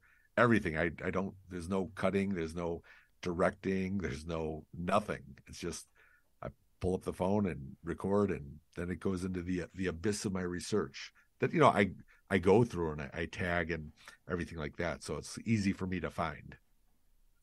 Well, in my stuff. Well, that's actually admirable because I am the world's worst. Putting my evidence in a reasonable fashion to be able to immediately pull it out. I'm working on that. I have years that I'm going back and having to redo. So for those starting out in any of these fields, take the time, do it right to start with. And you will be so much happier. Yeah, that's what I do is in each one of my folders, yep. There's a body cam, there is audio, there's my iPhone, there's my thermal for my flare. The first thing I always go to when I want to recall anything is I'll go back to whatever folder, whatever date, and the very last video in my videos is what I call my testimonials, and I do them at the end of every one of my hikes. If something happened, if nothing, it doesn't matter. I give like cliff notes of all of us talking about it. It could be dead silence of, it was a pretty boring night. Yep, we heard a coyote way out in the distance, and that was it. Nobody else felt anything, saw anything, and it's kind of, I can watch that and know. But there's some videos that will get into the cliff notes of what happened. Then I can start looking at all my footage from that night, and that's kind of how I do it. Sure. And I'm going to tell you, it's appreciated on this end because if nobody else ever watched those, I have watched them probably enough for everyone. It's thank you. Well, to me it's fascinating. It's not what I do, but it's what I'm interested in. Yeah. So, well, it's basically like I said, is a lot of people might not know me. Well, they shouldn't know me from Adam. It's like I always think of the ones that get on TV. Sometimes I think after a season or two can be compromised. But that's the fact of being on TV to keep things going. Does it mean a lot of pressure? Well, and the thing is that where I want to be? Everyone's like, oh, come on, Jay, you'd love to be famous and you'd love to have all the money. And you know what? The way I really look at it is I'm very content in my life. I always say, God's given me a beautiful wife and some kids, and we have a roof over our heads and food for our bellies, and I have a job. I'm good with everything that we have. It's not that I need more. The only thing I need more of is when I'm going out there trying to learn more about the truth I seek. That's really what I want. If I'm not asked to come on podcasts or interviews or speaking engagements, I'm okay with that. Really, I'll go if I'm asked, but if I'm not, I don't pedal to try to get into these events. You absolutely don't. No, I love that. Yeah, well, thanks. I enjoy, just like I'm doing now and talking to your listeners, I enjoy giving whatever information that I have if people are interested enough to listen. And if people want to watch me speak at events, that's great. And I'm very appreciative and very humble about it. But again, if it gets low like that, my place is out in the woods. That's where I want to be. I want to find these. I want to find these truths, and maybe one day people won't be able to handle it when they get me back on an interview like that. And I'm like, you know what? I was sitting down with one, and his name is Daryl, and he really likes he likes Folgers coffee. He prefers that. Mountain Dew is too sweet for him, and Butterfingers is his favorite candy bar. Now, if I came back and said that, but that was my truth, I mean, come on, I'd be a nut job. You'd never have I'd me have back you on in a again. New York second. Well, I appreciate that, but you see where I'm getting. I do. Went extreme with that, but that's well, but really you know but people bring back oddities such as that. There are people that have that, and you know, I was interested. We have a question about your most favorite or most memorable investigation. Oh. But before we go, yeah, at the top of because this is our final hour, but before we go, I want to talk to you about another blur experience. But Kimmy, who is somebody that really admires your work, wants to know your favorite or most memorable investigation, whichever one you want to share. First, a shout out to Kimmy. I see her all the time on Facebook, and she messages me, and we stay in touch. So I'm very much beyond appreciative of everything that she can forward my way. Kat, she speaks very highly of you. So yeah, so she's it's just great to see her post, and she helps me post on Strange Wisconsin, and so I feel like she's in my corner, and definitely that is a great thing to have. So Kim, what is my favorite investigation, most memorable?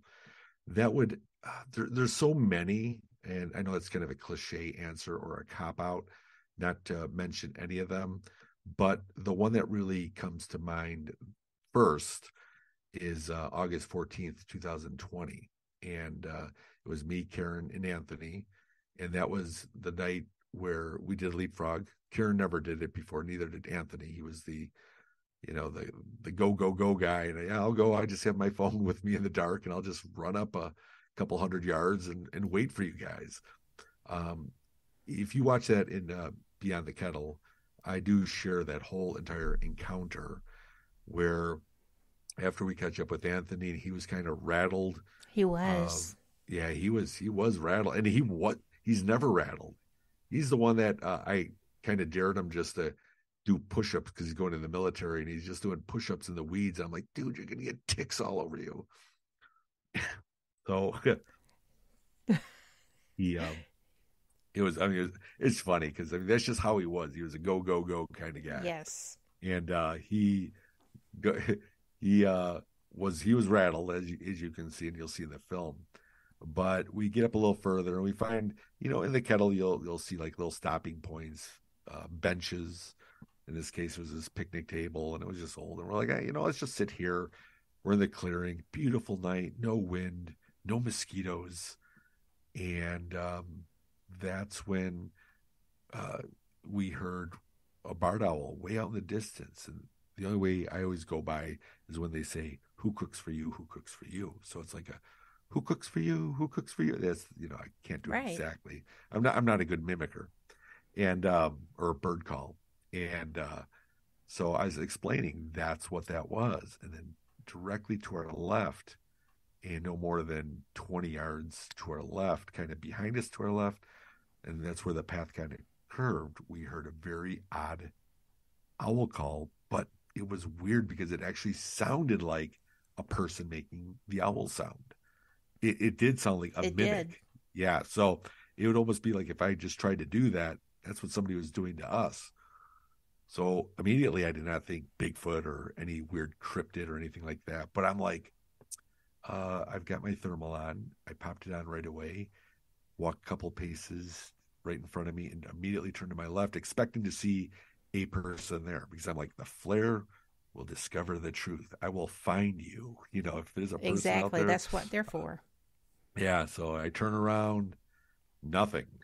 I'm like, weird. I mean, we're pretty much, you would be able to hear anybody even walking on a path. That's how quiet it was. And so I'm sitting there just looking like, all right, where are they? And all of a sudden I see this image of thermal. That's what you're looking for, kind of a hot yellow in this case. Yes.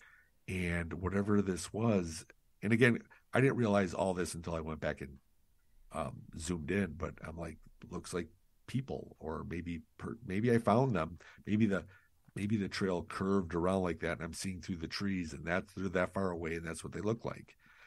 But so after I captured that, and Anthony and Karen had no idea what I was looking at because it's pure dark and no sound, they come up and I said, "There's thermal images right there," and we're standing there, and all of a sudden, right from that spot, comes this orb of light that we just watch in front. It's like right in front of the tree, so it wasn't in the horizon in the background.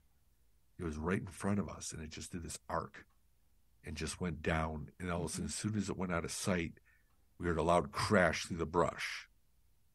So I'm like, and at that point, I was thinking, wait a minute, we just have the trifecta of a Bigfoot encounter. We heard a mimic of an owl. We see this thermal, which now looks like, after going through it, looks like a huge head peeking around a tree, but you can also see it on the other side of the tree a little bit, almost like it was too big for that tree. And wait a minute, did that Bigfoot just materialize into a ball of light? This is Crazy Jay talking. Into a ball of light to evade us, okay? And then as soon as it got out of sight, reformed into flesh and blood or physical form, because it made a loud crash as if it crashed. And I just remember at that point when we were out there, it was kind of hair raising a little bit because they didn't know what they're expecting. I'm more like, all right, guys, we're going to go. Don't ask me why. You can say I'll be the man of the woods, but you know what? I'm a protector. You guys get right in front of me. I know that sounds funny where I'm like, I'm going to protect you. You lead. I'm more like walking a single file. But you know what? You're not going to, you may walk up on something, but you can deal with that. Something coming behind you. Nope. And I would not let anything, I would not want anything from behind me to, snatch anybody that I'm with. That's my fear. So it's not that, no, Jay, I won't lead, because I could easily just go in front and I'm going to handle myself, because now I'm being selfish. It's all about me and what I'm going to run into, not thinking who's behind me. So anyway, that's my mentality. But it was really intriguing because after going through that footage, we went back out with Mary Marshall and kind of would do what I call a CSI investigation. And we did everything from distance, the height, we redid the thermal again to see what we could capture differently from this night versus just the other night. And the results are staggering. Again, I always go back to Mr. Biddle and say, did I see a Bigfoot behind a tree? No, I did not. What I caught was a thermal image that would have been, and you would see the size difference between what I captured versus the little people in front of me. You'd be able to say, wow, look how much bigger that is, because it was further out in the woods. So it was huge. You could say, was it a raccoon? Was it a possum? It would have been a 500-pound possum. I'm speculating, but it would have been super. And they're big. feisty. You don't want to come across a 500-pound possum. No, not at all. And so, getting to that's all in my film. But Kimmy was asking, what's the the favorite investigation or most memorable? That'd be my most memorable for sure. And I've had so many more with so many other different people that I could be talking to you for hours about. But that's the first one that really pops up. So great question. Well, we have to take a very quick break, and thank goodness it's a short one. We'll be right back.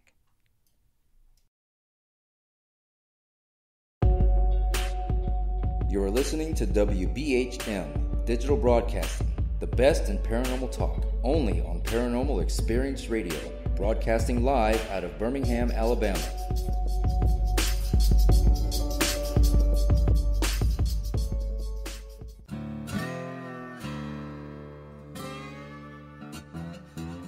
Oh, come on. I'm Southern, but... nope. That'll do. Hello. I am Kat Hobson, host of Paranormal Experience here on WBHM Digital Broadcasting out of Birmingham, Alabama. I enjoy having guests from all areas of the paranormal, from ghosts to ufology to cryptids and beyond. You'll find some of the best researchers in their fields bringing you some great information. Join me on Wednesday nights from 8 to 10 p. Eastern here on WBHM Digital Broadcasting.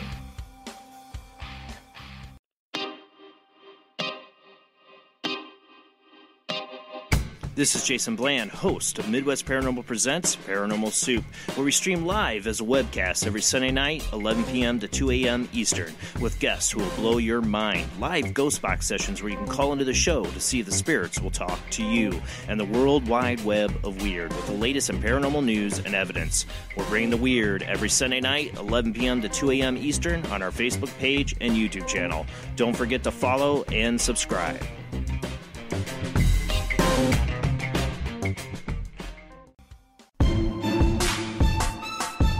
You are listening to WBHM Digital Broadcasting, the best in paranormal talk, only on Paranormal Experience Radio. Broadcasting live out of Birmingham, Alabama. Thank you for listening to WBHM Digital Broadcasting out of Birmingham, Alabama. The time is 45 minutes after the hour. Welcome back. I am so glad you're here with Fate Mag Radio. I'm Kat Hobson, your host, with my guest, Joe Bachochin. And we have been talking about his experiences, which you can see in his videos. He has a docuseries, Finding Jay, and Beyond the Cattle, Finding Jay 2. He is fantastic at his work. And you will absolutely enjoy, if you're not into Bigfoot, that's okay. Because his video through the Kettle Moraine is fabulous. The work is just beautiful. So, but you got to see it for the Bigfoot side too. Jay, I am so appreciative of your time, of you being here. Answering questions, keeping things real with chat, and educating as well. But I had mentioned touching base on the blur. Now, before you put out Finding Jay, you had a gentleman who had an experience, and I wasn't clear on how you came across him, but his terminology and his description struck a nerve with you. Do you want to share a little bit about that? Yeah. Now, are you referring to Scott? Devin? Devin Richard in my second film? Yes. The gentleman that had been camping with his son and their friends. Oh, yeah. That was, it again, that's really weird because, I get messages quite a bit, and some of them are just to say hello or support my film, which I'm very appreciative and even humbled by getting those. And some of them I just get, Jay, call me, with a phone number. And I have no idea who these people are, but I really don't just pick up the phone and just call. I like to get to know a little bit more about who I'm about to call. And leaving that message, he's like, I had a Bigfoot encounter in the Kettle Moraine. So I'm like, what's your number again? So we ended up talking, but I remember the first time talking because I had to do a Walmart run. So I had to get in the car and plugged him in over my, the speakers in the car. And I remember him telling me his complete encounter, which you can see in Beyond the Kettle, where the only thing that my video and the documentary doesn't show was the first call, and he doesn't know me from Adam. And this guy is so shaken up that he actually got to a point where he started crying. This grown man crying about his experience. And I'm like, wow, what is going on, And it turned out that he was just, camping with his older son and a friend, from a late night of fishing. And they kind of set up tent in a campground in the Kettle Moraine. And he just happened to wake up. He didn't know what time at that time, but he realized after. I think it was anywhere between 2 or 3. And had to use the bathroom. And, when you're a guy and in nature calls, the closest tree works, even if there's porta potties anywhere. And so he's kind of doing his thing. And they were really parked close to the road, and there was like 3/4 of a moon, so he could really see on how it lights up out there. And he says he remembers looking, and there was this figure just walking, just he could see through the brush and then the road, and it stopped looking right at him. And he thought, well, if I can see him, he can see what I'm doing. So he kind of pokes around the tree, and he kind of puts his head out to see if it's still there. And when he puts his head out, the thing kind of mimics what he's doing, left to right, and it's not moving. And so he's like, really, what is this? And all of a sudden he said he could actually say he could see it inflate from taking air in, just kind of like and then it just let out a roar is the only way he could really put it. He goes, it was so loud, and the decibel was so loud, yes, that he almost blacked out from the sound hitting him, to where he kind of fell against the tree a little bit and kind of slid down. And he admitted to me right then and there, he goes, I won't be ashamed to say it, but he soiled himself. So there was some very interesting things that you might even want to think that might be embarrassing, that you don't want to tell anybody, especially somebody you don't know, this story. But he said, so when his blackout, it was, like momentarily, just like, out. But then he was sitting there and he was looking, and he said the thing all of a sudden moved like a blur. He said it didn't take a running start. It just kind of leaned to the right, and then it was a blur. It was gone. That's how fast it moved, which was very unique, because I never posted that part of what happened with me and McKenna. So that would have been 2019. This was after Finding Jake came out, my first one. But he actually contacted me before it came out, before I told my story about that. So there was nowhere that he knew exactly what I experienced, because I didn't really talk about it that way. And that to me was just so unbelievable, compelling. Well, and I know that when you spoke with him, you were just overwhelmed, but to see him sharing that. Yeah. Because he's filmed in Beyond the Kettle. Right. It was, even sharing it at that point, he was struggling. Yeah. Oh, and he didn't strike me as an actor. He struck me as an experiencer. No, and again, somebody who sees it from the outside, I can totally 100% understand why they would question it. Like Mr. Steve Coles. Yeah, he was all over that. Exactly, but which is okay, because again, sometimes you have to put aside the bias of this really happened. Okay, Jay looks for Bigfoot in the Kettle Moraine. This guy said he saw it. He seemed believable.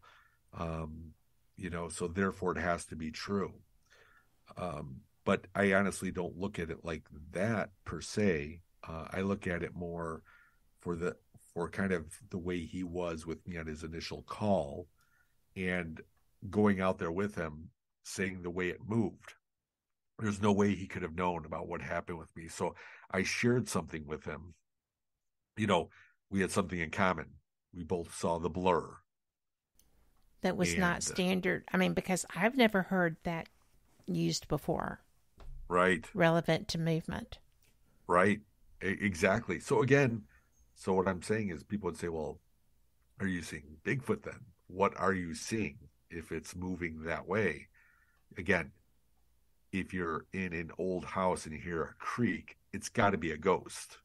If you're out in the woods and you're looking for Bigfoot, any sound's got to be Bigfoot or whatever sighting. And again, you really don't know. Maybe there's various things going on out there. But, you know, the thing is, it's such a deep rabbit hole that the more questions you ask, the more, you know, you get so many answers.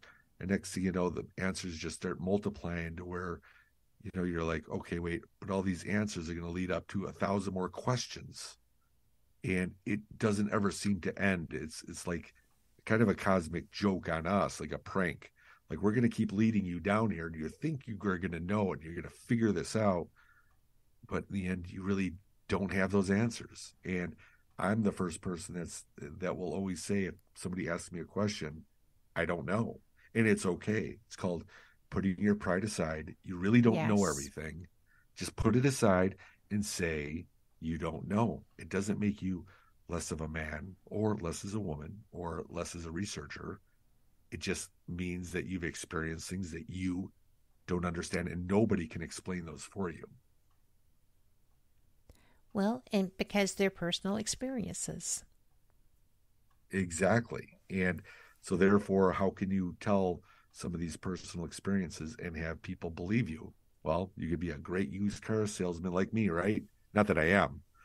I always say I can always sound really smooth and really convincing, but you know what?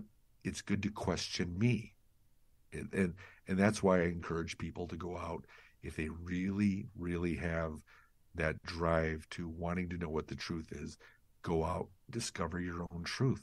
Don't rely on, you know, somebody who's made documentaries or actually goes out there. You know, if that helps you, great. Because I never say I'm lying or I'm embellishing what I do out there. I'm just stating what I do. And that's what I do.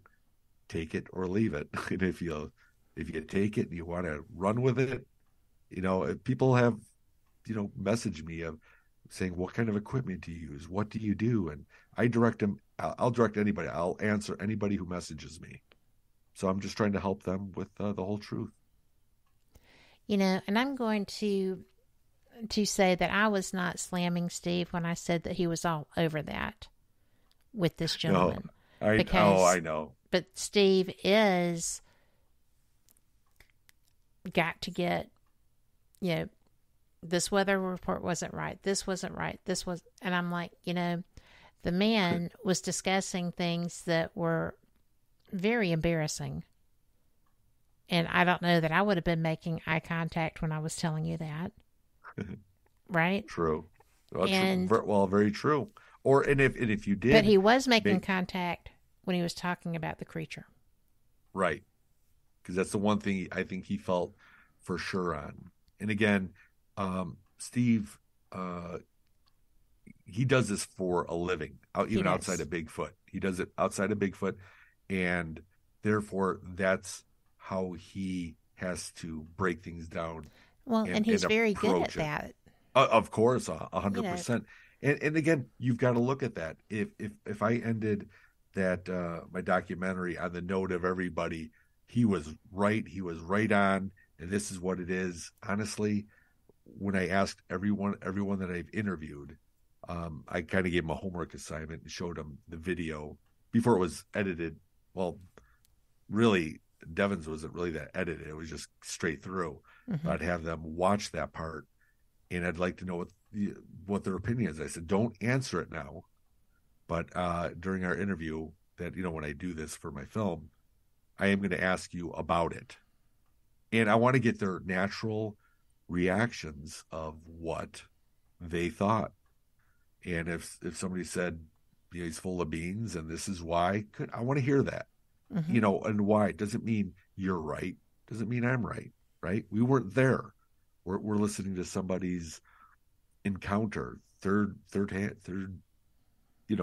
what do you say, third person, or, Yes. to where I'm telling the story or I'm showing the story. But when it really came down to it, I 100% believe him because of that one thing he said, is the way it moved was like a blur. I don't care the way it looked, the way it took an inhale, on how loud it got. You know what? You can get that from any other eyewitness, that you come across, right? You just like the gray aliens, everybody knows it's got almond-shaped eyes. It's got this type of head. Well, it's shown everywhere. Yes. But when you hear something about its characteristics, about the way it moved, that was it for me. That's my whole clincher, because I saw it, and you can't take away what I saw, even though you could believe me or not.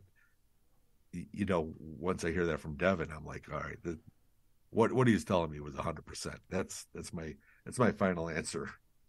Well, I took that away from that too, and we are at the top of the hour. We're out of time. I am so appreciative of you taking the time out of your family time to join me tonight. Thank you so much.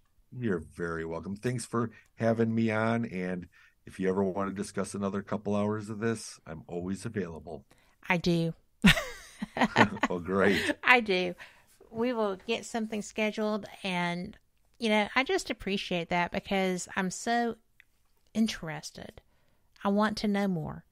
So, and Lori in chat said to tell you, great show.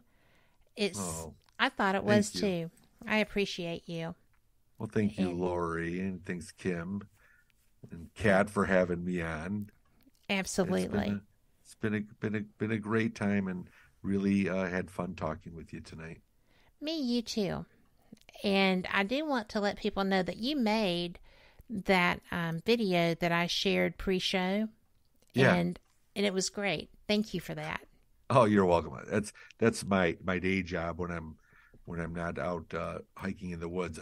I've got to make a living, because you don't do that being out in the woods looking for something that's not supposed to be there. True. But I'm a graphic designer, videographer. Love film editing. That's my creative side of life. Well, it shows. You're very good at it. Thank you. For everyone listening, so much for being here tonight. I do these because I find a subject that I think is going to interest you, because it interests me, and maybe we'll have some good discussion about it. And I know that this is a great topic, and I'm going to leave y'all with, our fearless leader, Phyllis, had a stroke, and she is recovering.